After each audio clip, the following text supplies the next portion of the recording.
Doet hij het? Hey! Welcome everyone, my name is Ben and I'm an addict. Welcome to the Saturday morning speaker meeting of the 2024 World Service Convention of Cocaine Anonymous. I would like to begin this meeting with an extended moment of silence to do with as you choose, followed by the Serenity Prayer.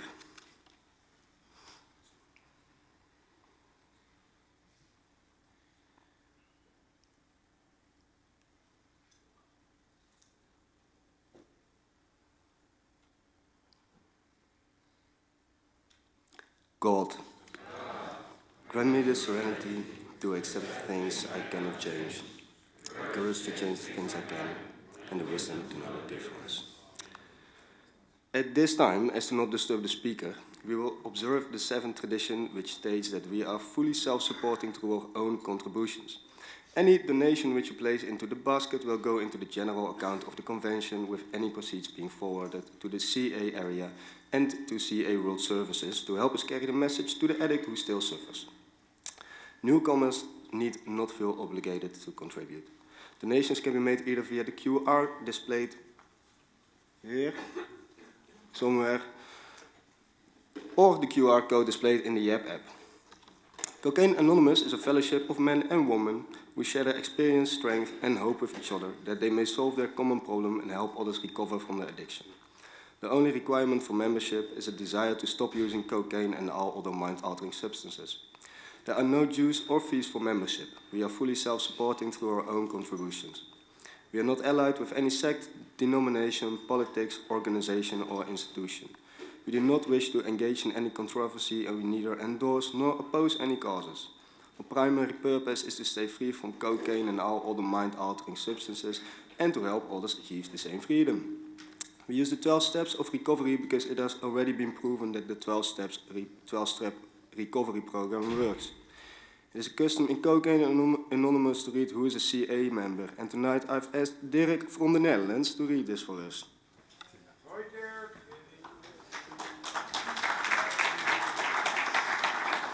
Good morning, my name is Dirk, I'm an addict.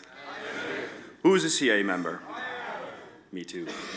While the name Cocaine Anonymous may sound drug-specific, we wish to assure you that our program is not. Many of our members did a lot of cocaine, others used only a little, and some never even tried coke. We have members who drank only on occasion, those who casually referred to themselves as drunks, and others who were full-blown alcoholics. Lots of us used a wide variety of mind-altering substances. Whether we focused on a specific substance or used whatever we could get our hands on, we had one thing in common. Eventually, we all reached a point where we could not stop. According to CA's third tradition, the only requirement for membership is a desire to stop using cocaine and all other mind-altering substances. Whatever you may have been using, if it led you to this meeting, you're probably in the right place. Over time, virtually every single one of us has realized that our real problem is not cocaine or any specific drug, it is the disease of addiction.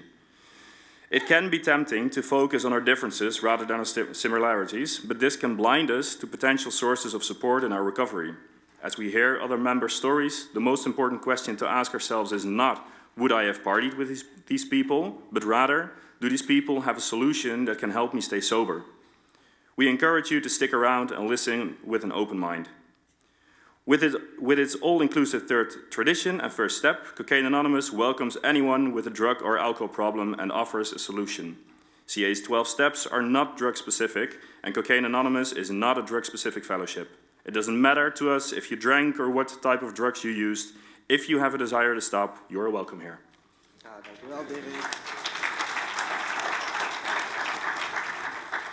Dirk, thank you so much. This is a speaker meeting, and we are delighted to have Anthony from Ireland here to share his experience, strength and hope with us tonight. To introduce the speaker, here is Mick from Ireland.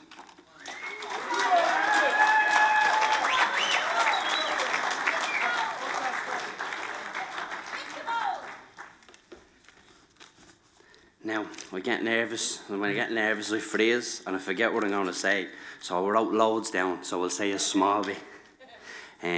Yeah, look, just before I start, actually, I just want to say what an amazing experience it is to be here. You know, it's my first CA World Convention. Just the atmosphere around the place, the spirit and the love, it really is had to blow me away. And very privileged to be here and very humble to be here, you know. And it just goes to show what kind of fellowship we have. It really is very special. So I'm going to introduce the next speaker. He's a man I hold in the highest esteem. He's also a man I hold very dear to my heart. This man is my sponsor, and I know what you're all thinking. He's a very lucky man.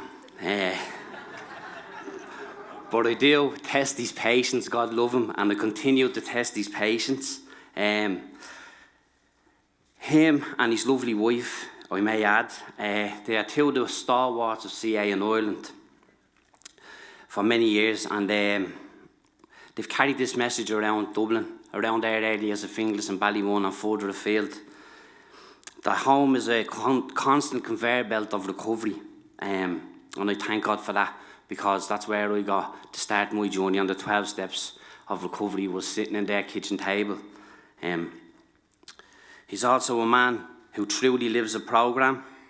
He's a man who never claims perfection, and he will also admit that he is flawed sometimes. But he is a soldier of God. He is a godly man who keeps reaching back into the depths of hell, into the darkness, to grab someone's hand and to pull them out into the sunlight of the Spirit. He never ever takes credit for this, and he does always say it's down to God. But he does deserve credit, you know, because if it wasn't for him, for myself personally, and for a lot of us who he's touched in recovery, we wouldn't be here today. So from the bottom of our hearts, I want to thank you. I myself believe that when he steps out of bed in the morning, the devil himself looks up and he says, "Oh fuck, he's awake." So without further ado, I'll give you Anthony from Dublin.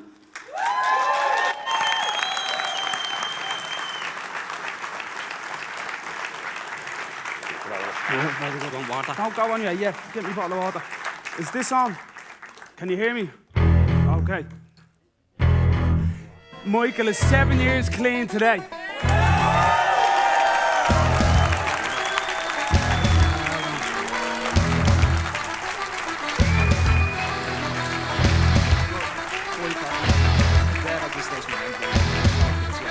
About 10 minutes. When you're about 10 minutes left, let me know. 10 minutes.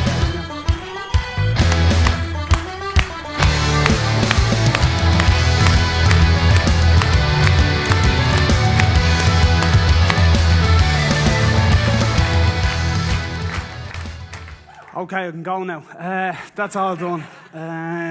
My name is Anthony, I'm an addict. Thanks very much, Michael. You made me cry before I got up here.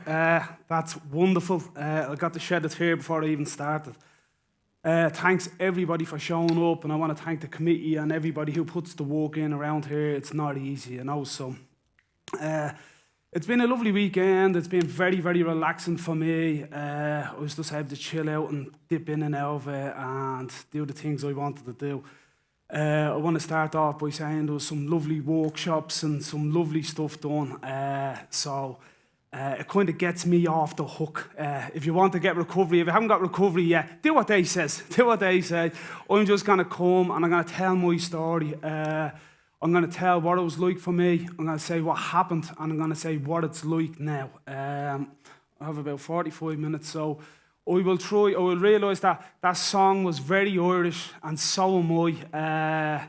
So I will try to speak slow. I will try to speak in some sort of language that you can all understand. A lot of people from Ireland don't even understand me, never mind anywhere else. So you'll be forgiven if you don't understand what I'm talking about.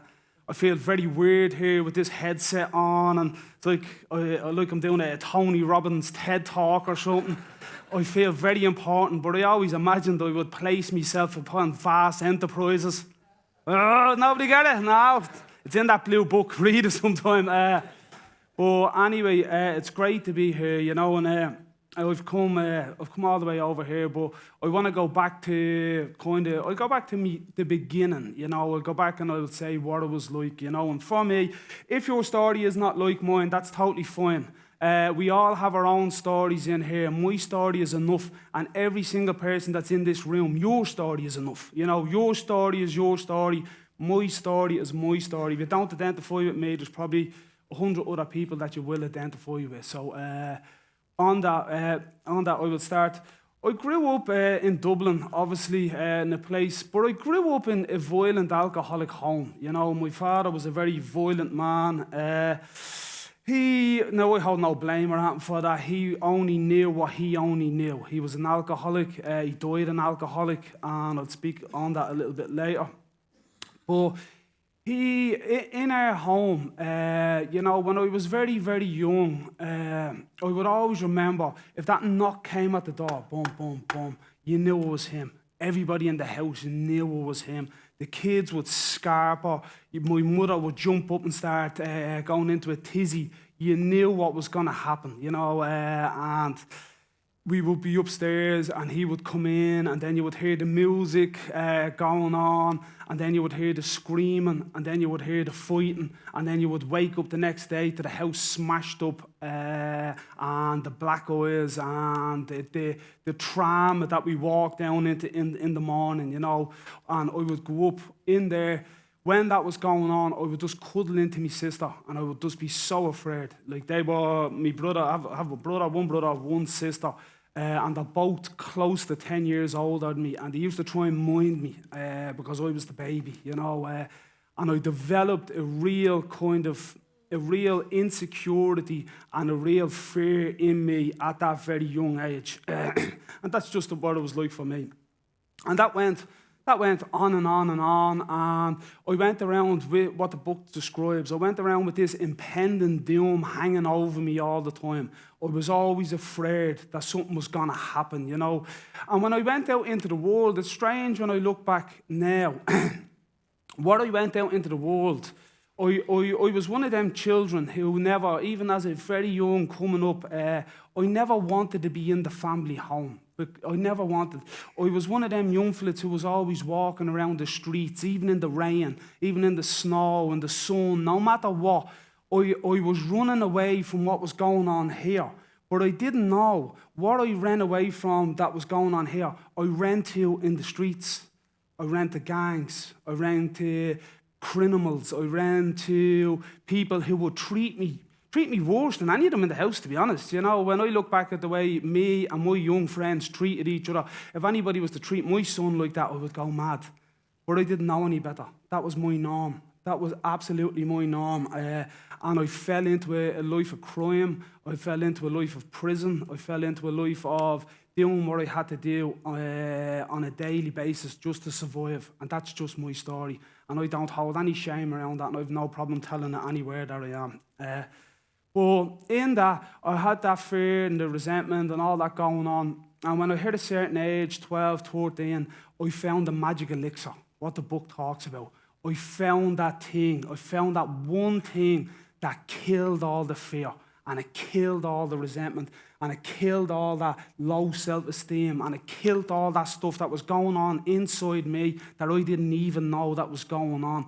And for the first time when I used that magical thing happened that makes me completely both bodily and mentally different than my fellows. Bodily and mentally different from some of my family members who grew up in the same environment, probably worse. They're older, they had to see a lot more than me. They grew up in the same environment, but I was different. I was mentally and physically different. And when I put that substance into my body, it done something to my body and it done something to my mind that is totally different, totally different than my fellows. My water down there, come on, just pass my water up, please. It made me totally different. Sorry, I'm just going to have a sip. I'm drying up here.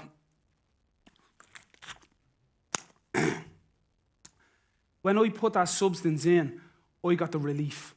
I put it in, and all of a sudden, I was running on that flight and fight mode as since a child, and I'd breathe from my chest, boom, boom, boom, boom. Everybody come near me, and I'd jump. I was like if you ever see a cat and you go to touch a cat, it goes, Phew. That's the way I was. That's the way I lived every single day.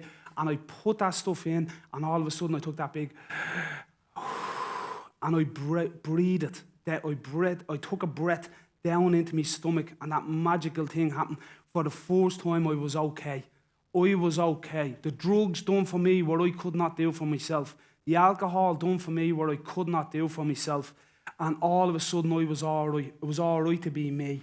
It was all right what was going on in the family home. It was all right that this person was doing that. I was all right to talk to girls. My self-esteem was gone. All of a sudden, I went from being a little duck. I heard somebody saying it before. I was like a little duck running around, a little duck, and I took the drugs, and all of a sudden I was an eagle. My ego came, and I was an eagle. I went from being a duck to being an eagle in instant reaction like that, and the chest puffed up, and all of a sudden I went out into the world like that. And that drove me. It really, really drove me. I didn't know it at the time, but that's what it was. And like I says, I went from that very, very young age, I went into a full life of crime. I didn't know any better. It says in the book, in Bill's story, and I always identify with it, he says that financial leaders were his heroes. Well, the drug dealers on the corner were my heroes. The people that had the money, the people that had the cars, because they looked like they had it together. They looked like that they were doing this thing called life, and they seemed to be managing with the women, and they seemed to be managing with getting boy, and they didn't walk like them other suckers and them other fools and them other people who went to church or whatever they done. They didn't do that. It was like they knew what they were doing. They had no more idea what they were doing than I had, but I thought they knew everything, you know, and I followed them, and boy did I follow them. And I followed that path, the dubious path, as the book describes. And by a very, very young age, I was in a courthouse, and a judge just looked at me and he says, "Mr. Jordan, I've seen you so many times, I don't know what to do with you." And I was only 17, 18 years of age, probably even younger, and I had my first 4-year prison sentence. And I went in, and I went into that place again, full of ego, full of self, basically. And that's the way my life went from that day till the day I came into Cocaine Anonymous. And I can give loads of war stories all about this and that, but the truth is, that's just my story. It's not everybody else's. And so in that, there was a lot of tragedy. You know, I had a lot of friends dead, murdered, suicide. Suicide was rampant. I had a sister-in-law who was very, very dear to us. We still have 2 children from that sister-in-law. She was at a hen's party, and she says, they were drinking during the day, and she says, "I'm going to go up and have a sleep. We're going out that night." And she went up and hung herself. She died and she passed away. And I always think about her. God love her. She suffered from this and she had no solution. I had my best friend, Melissa here is another one of my cousins. My best friend growing up, David, he was only a child. He was 16, 17 at the time. We were just kids. I was talking to him on the phone one week. Next week, he got into a taxi, went to a block of flats, walked up the block of flats, jumped off.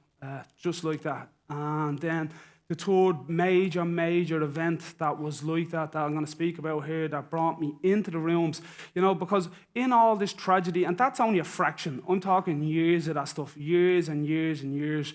I was going around broken, I was going around battered, I was in and out of homeless services, prisons, young offenders' homes. I could go on and on and on. And one day I was sitting in a flat, an apartment out in Ballymun, and you know, again I got back to Bill's story because I really like and identify it. My musing was interrupted with the phone ringing, and the phone rang, and I knew instantly when that phone rang. I knew what it was. I knew my father was dead. Now I had that mad relationship with my father because as I went on, I always says I'll never be like him, and I became exactly like him, even worse. That's what happened. I followed them footsteps even worse, you know. And I got the phone call, and I knew in my heart that he was dead. That's it, you know. I just knew. I cannot explain it. My spirit moved, and I picked the phone up, and it was my sister, and she says, "Look, Anthony, come home. Come home. We need to talk to you. I says, "What?" I says, "What's wrong? What's wrong?" She says, look, I need to talk to you. She wanted me to come home to tell me face to face, but I told her, look, tell me now. And she told me, yeah, your dad's dead. And I says, what happened? He says, he had to be murdered. He was at being murdered in another flat just across the road. And it was a strange sequence of events, because we lived in this place, this housing project, I suppose, in Ballymun. I still live there today. It's crazy, but to even think about it when I look at the eyes I have today. But we lived in this kind of triangle. I lived here, Sue lived there, and my father lived across the road. And within that, them three things happened in that space. And so I went up, and what happened, we found out what happened, and la la la la la. And I went on, we went on then, and it was about a week later. Now, I was still, like, the thoughts of not using, or the thoughts of getting help, or any of that stuff was all still to me. It was a sign of weakness. I don't need anybody. I will die like this. Death before dishonour. Ashlyn be laughing. Her father had death before dishonour tattooed on his arm, and I said, he's a man after my heart, you know. I would rather die than admit I was wrong. I would rather die than tell anybody I was suffering. I would rather die, because it was the way I was raised. You know, there was no sign of weakness, no sign of surrender. Surrender was a horrible word. It meant you were weak, you were soft. If you surrender, if you're one of them people, you will be taken advantage of. The sharks will eat you. You know, through my life experiences of the way I grew up, that's the way it was. If you said like that, you were in serious trouble. The sharks be circling. And there was still nothing. I say this because it was a moment, it was a godly moment where God and Spirit entered. And for the first time in my life, something happened that broke that bulletproof armor that I had around my heart. And we had to go out. It was about a week later after my father was murdered. And we had to go out to the flat where he lived. And I visited him here many, many times. I'd be in and out. I'd go and see, was he there? And we had to go out and see and collect his belongings. That's what the police says. He says, go out and collect his belongings, take whatever you want, and take what you need or whatever you want, and we'll get rid of the rest. And that was fine, fair enough. So we went out with my sister, and we went into it. And when I went in, my sister broke down and she was crying. She hadn't seen him in years. She was having a real kind of meltdown. But I had a bona fide spiritual experience. I had like a real moment, a godly moment where God came in and I could see. It was like the whole room, I don't want to say lit up, but everything was very vivid. I could see everything. I'd been in and out here many times and I hadn't seen anything. There was no carpet on the floor. There was no washing machine. You had no TV. It was basically a squat that they paid the rent in order not to get thrown out. That's what it was. It was basically a step up from that. It had a couple of little chairs and a couple of little cups and a few little bits of this, and that's the way he was living. And I got this overwhelming sense then of, this is the way you're going to die. This is your future. And he'd have he'd no washing machine, so he used to wash his clothes in the bath. And he had his jeans and all was still in the bath washing. And I remember he would sit in this little chair and he would always give out. It was all resentment and venom. Your mother threw me out of the house and come on, we get these people, son, and we do this, and we do. It was all just madness. And I see myself, because only a couple of years before that, I was sitting in a cell and I had all my clothes, my jocks and my socks over in the corner being washed. And I would get onto the phone and I would give out, them rats out there, they're locked up over them, it's this, it's that, do this, do that. And I was him. This was me, and I was going to die, whether it was by somebody else's hands, whether it was by my own hands, or whether it was through alcoholism in some sort of form of an accident, or maybe not an accident, you know. So that when that happened to me, I was like, right, I'm not going to die like that. That moment of clarity happened, and they say in fellowship, when the students are ready, the teachers would appear. And it was a couple of weeks after the funeral and all. I was walking up the street, And I seen a member of Cocaine Anonymous, and I bumped into him, and this was a man I had done jail with. I had hung around with family members of his. They had passed, they had died. We had been in the madness together. That's the way he would describe it. We had lived that way, and he was clean and sober. You know, and it says, like what it says in the big book, when Ebby went, they put it in italics, he was sober. How are you sober? How are you clean? What is going on? He was inwardly different. There was something different. I didn't know what it was. I didn't know what was going on. And he told me, I don't use, I don't. He actually told me he was clean. I don't know if that's an expression to use around the world, but he used it in Dublin, and it basically means you're sober, you're abstinent, you're clean.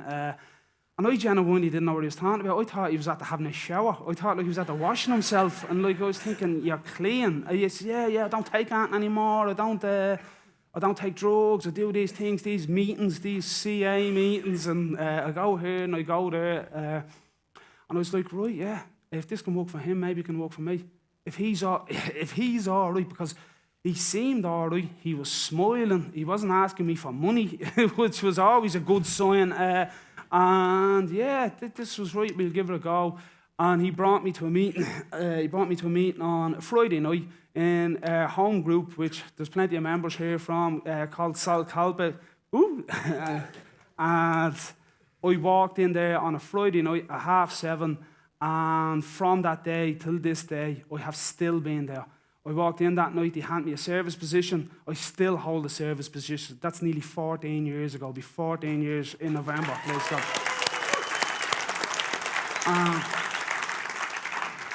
And I don't say that for claps. I say that to show that this works. If you can come from where I came from and be clean or sober or abstinence or whatever lingo you use, if I can do it, you can do it. That's why I say that, because all the glory goes to God. None of it goes to me, because the reality is me, of myself, that's the best I can manage.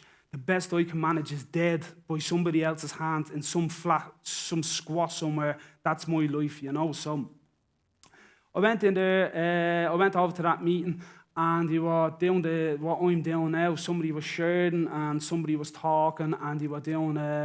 They were talking about fears and resentments and the recovery CA lingo and the big book terms, and I had not got one clue what any of them were talking about. I really didn't. I had lived on a street, what would you call it, a street life commentary. Have you got this? Have you got that? What are we going to do about this? And that was it. That was the conversation I had. And if you couldn't answer one of them questions, I probably didn't want to know you. Anything else you had to say after that was not important to me. So take it somewhere else. You know, it was very, very basic communication. Oh, I'm going to do this to you, or I'm going to do that to you, or la, la, la. That's the way I communicated. But I didn't know what they were talking about. And the most important thing is, I was speaking to my wife about it this morning, is that in there, I intuitively knew they had something. I knew there was something going on in this room that I needed to get. There was something going on in this room that was special. The Spirit, and still to this day, the Spirit moves in that room. There's something in there. God is working, and God is working through people. Working with other people, helping other people. It's a room where you can walk in and there's a sponsor sitting with a sponsee, that's sitting with a sponsee, that's sitting with a sponsee. And that's amazing. And that's the way it should be. That's a strong home group. When you can go into a home group and everybody's sitting around like that, and there's so many of them, when newcomers come in, they're like vultures. They're on top of them. Right, what do you need? What we do? Get a book. Here's a book. This the steps. And that's the way that home group is. They love bomb them. They will bring them out. They will buy them food. They will buy them coffees. They will go above and beyond. And it brings tears to me now to even think about what has been created in that room, you know. So, you know, there's another part to that story which I'm going to tell. I'm just going to keep my eye on the time, and I'm going to tell it for just how amazing and what God can do in my life and has done in my life. You know, we were in recovery then. My wife's in recovery. We were in the same home group. We met in the home group. You know, we met about, 12, 13 years ago. And I've been a very happy hostage since. Very good. I've been an extremely happy hostage since. I will take that. But she's an amazing woman, and she works with a lot of women, and she helps a lot of people. You know, she has more patience and tolerance than I could even imagine, and she has that just to put up with me, never mind anybody else, you know. So, yeah, so I was going along about my day one day, and again the phone rang, and it was Ashlyn on the phone. And she says, where are they? And I said, I'm here. And it's again the same thing. You know, when you get them phone calls, you just know there's something wrong. There's just rings. You don't even have to answer the phone. It's like when his phone is ringing, I just know, okay, right, there's something serious going on here. And I said, what is it? What's going on? What's telling me? There's, you know, such and such. And I'm not going to mention names. The lady's here and she wants to talk about it. That's fine, by her. Because I'm up in the podium and it's being recorded and stuff. So she says, such and such rang me, I'm sponsoring her, I'm helping her. Well, I knew she was helping her already. And she says, yes, yeah, what's the story? He says, well, look, you know, your dad, what happened to your dad? And I says, yeah. And he says, well, that was her sister that done it. It was a male and female who had been charged and convicted over what was done to my father. And now here's my wife sponsoring the lady's sister who done it, you know. So I was like, okay, yeah. And she was like, what I do? I don't want to tell her she was really kind of broken at the time. I don't want to tell her yeah or no or not. I don't know what the right thing is to do. That's what I'm trying to get out. She didn't know what. I says, listen, God has put her in the path for some reason. Help that woman. You know, that's what was done for us. That's what we do for other people. We help people, you know. She says, fine, and that's great.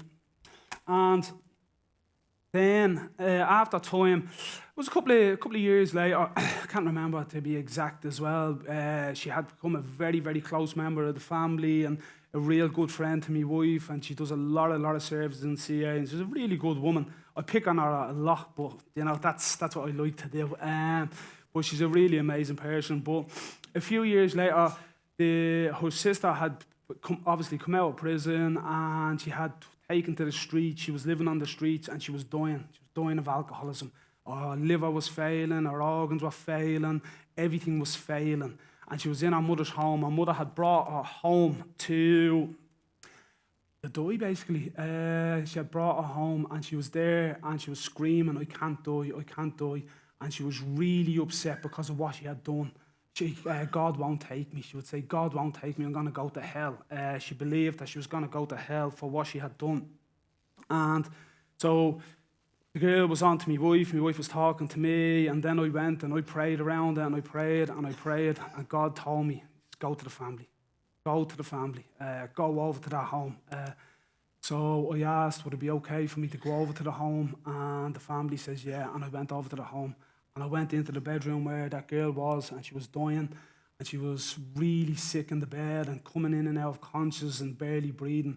And I took her hand, and I says, look, I forgive you. We forgive you.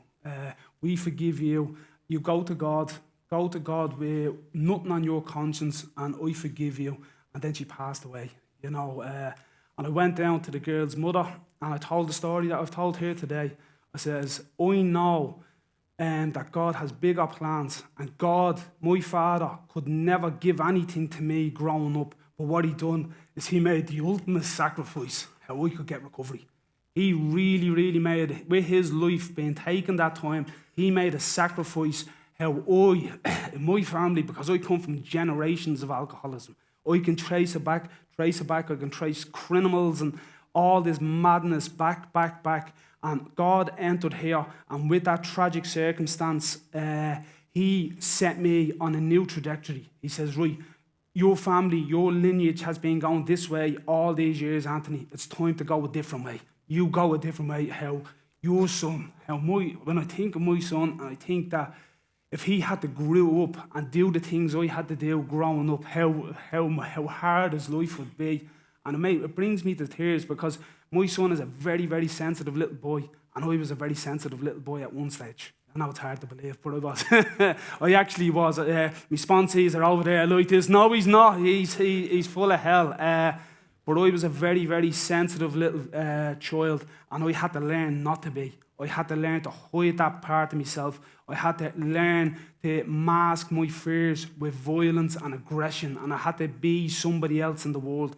And I got the gift to be able to hand to my son, you don't have to be like that. You can be anybody you want. You can be anything you want. And does that mean I'm perfect? Far from it, you know, far, far, far from it, you know. And that's kind of my story coming into recovery. That's what brought me into recovery, and that's some of the amazing stuff that happened in recovery, because it tells us in this big book, the spiritual life is not a theory. We have to live it, you know, and sometimes we have to do stuff that I don't want to do. Sometimes we have to do stuff that calls that we go above and beyond. And that's what might be called around here, and that's what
sweeter than all. It's like, hey!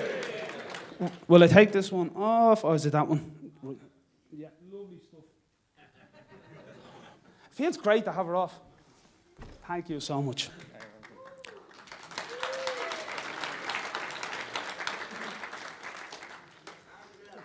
Yeah, start again. Okay, right, my name is Anthony, I'm an addict. Right.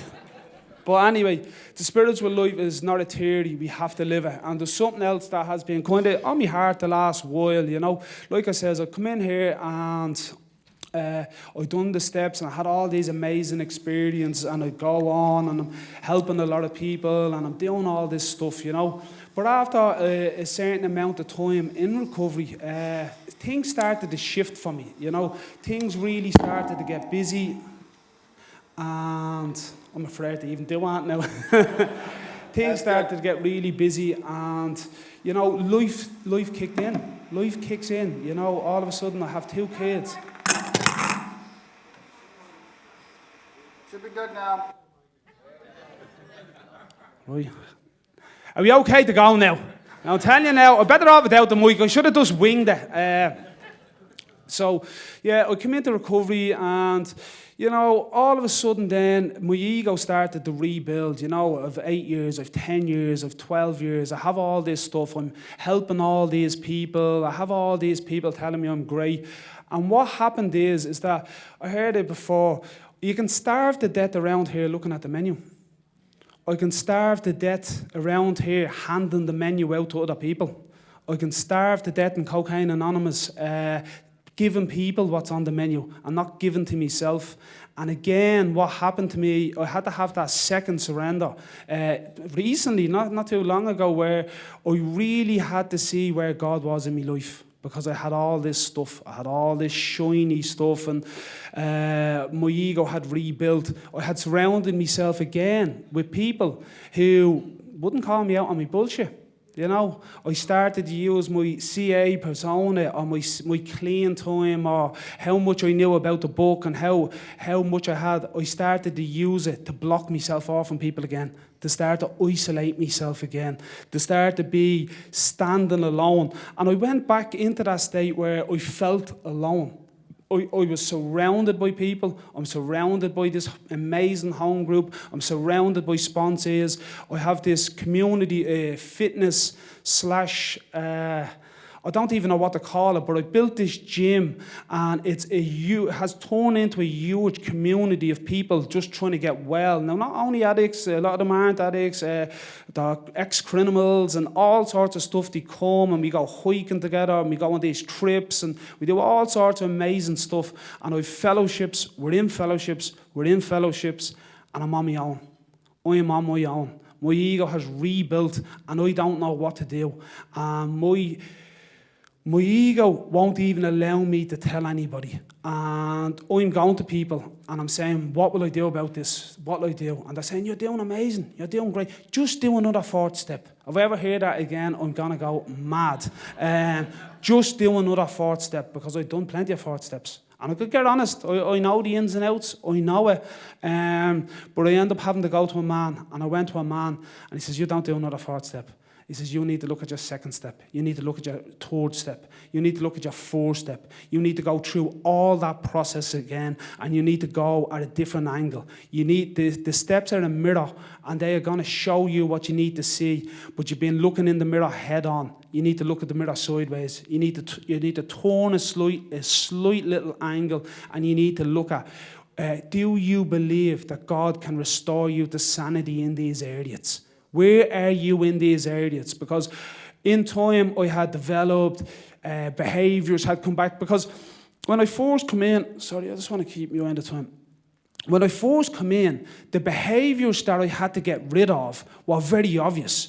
I had to stop robbing people. I had to stop committing crimes. I had to, stop cheating on my partner at the time, not the one I have now. It was very real stuff. It was really, really heightened stuff. It was amazing. I remember talking to people. They say, if you stop doing that, the police will stop coming to your door. Really? Oh my God. If you pay him the money he owes you, he will probably stop trying to kill you. Wow. It's like, these people are geniuses. It was real like that for me.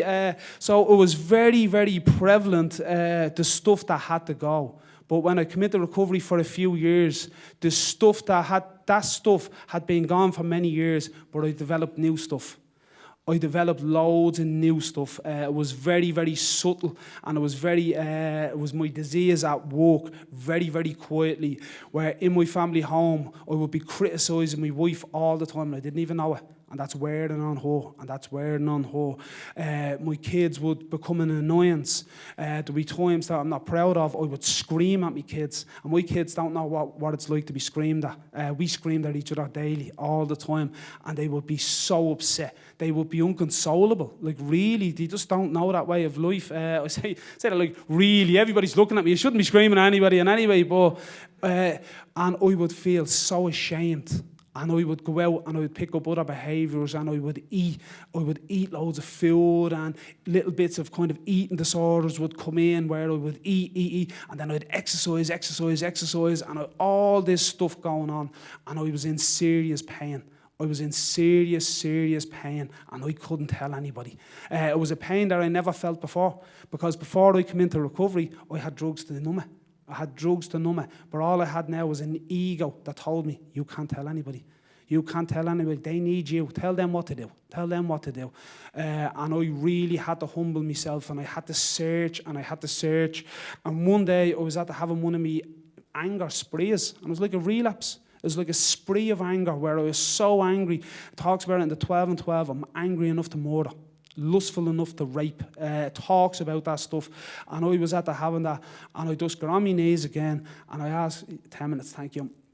I asked God to just please help me. I had that second prayer, second time in my life that I had that prayer where there was no fancy Our Fathers or Hail Marys or Thomas Mertons, where I just got down onto my knees and I says, fucking help me.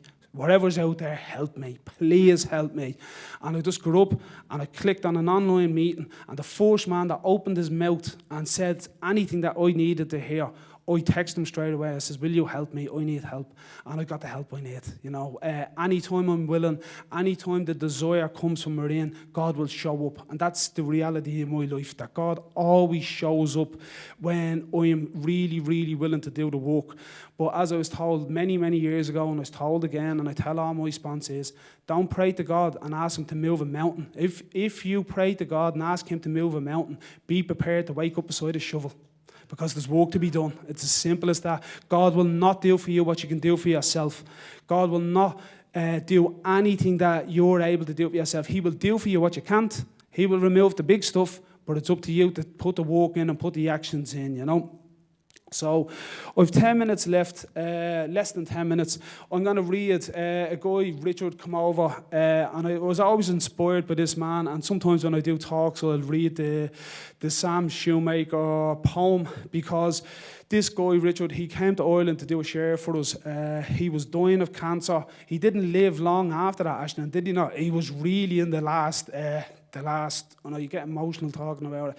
He was really in the last part of it.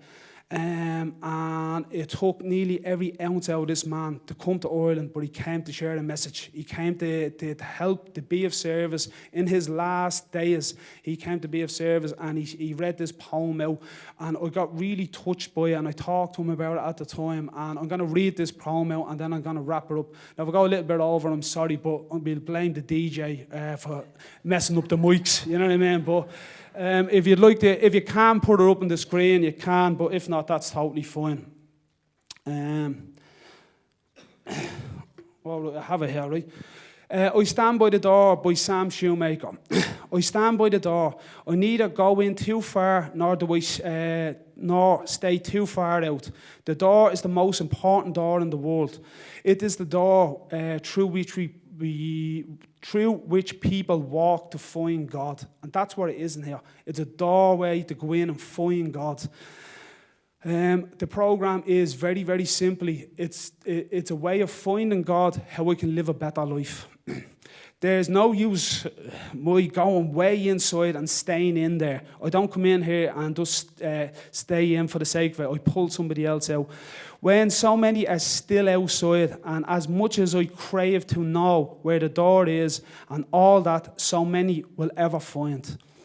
It is only the wall where the door ought to be. They creep along the wall like blind people with outstretching, groping hands, feeling for the door, knowing that there must be a door, yet they never find it. I stand by the door. The most tremendous thing in the world is for people to find that door, the door to God. The most important thing any person can do is to take hold of one of those blind, groping hands and put it on the latch. That's what we do. We put people's hands on the latch to God. The latch that only clicks and opens to the person's own touch. People die outside that door, starving. Beggars die on cold nights in cruel cities in the dead of winter. Die for what? Of what is within their grasp. They live on the other side of it. Live because they have not found it. Nothing else matters compared to helping them find it and opening it and walking in. And I find him, so I stand by the door. Go in, great saints. There's plenty of great saints who've come in here. Go all the way in. Go down into the crevices, the cellars, and way up into the spacious attics. It is a vast, roomy house. This house where God is. Go in, the deepest of hidden casements of withdrawal, of silence and sainthood. Some must inhabit their inner realms and know the depths and heights of God and call outside to the rest of us how wonderful it is. Sometimes I take a deeper look in. Sometimes I venture in a little further. No? There should be more, yeah? Sometimes I venture in a little further. Sorry, Ashton. Sorry about this. It's been a little bit tough this morning with the technical. We're having technical issues.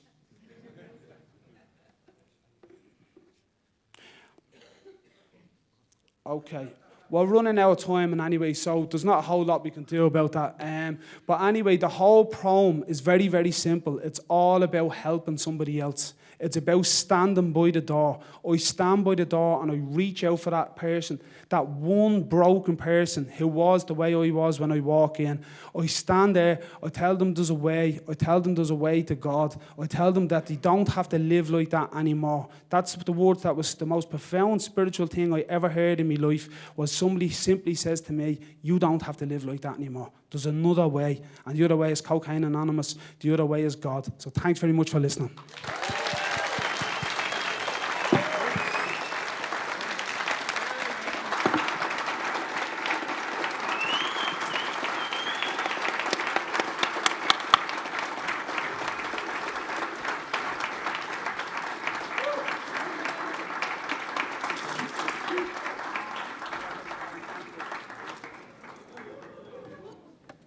Thank you, Anthony, for your story.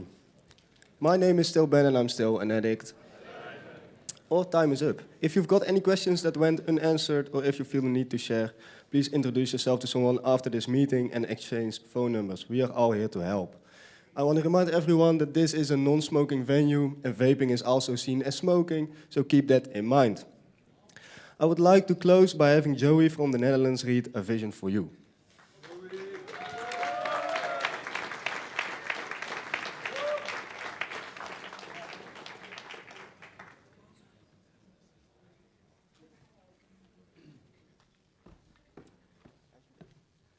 Hello, everybody. My name is Joey. I'm a cocaine addict.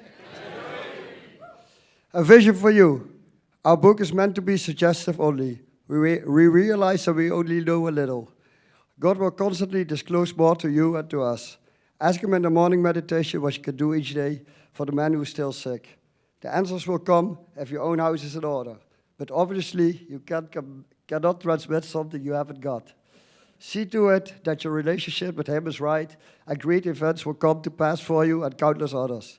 This is the great fact for us. Abandon yourself to God as you understand God.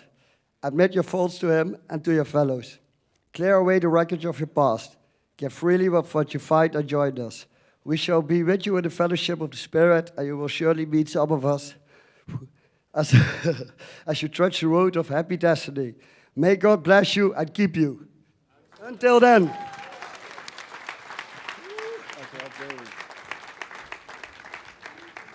Thank you, Joey.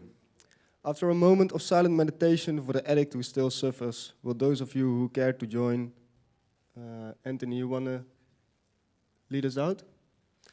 Join Anthony as he leads us out with the Serenity Prayer. And I suggest we do it in a circle.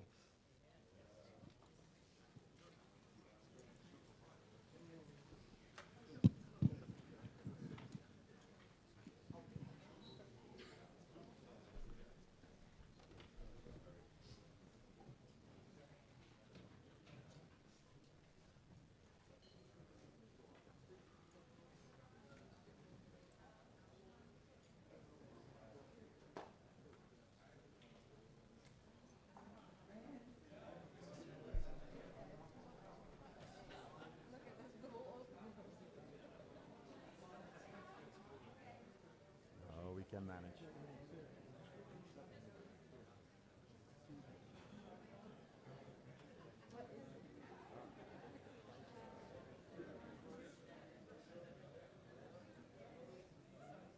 Een ongelijkzijdige veelvoet.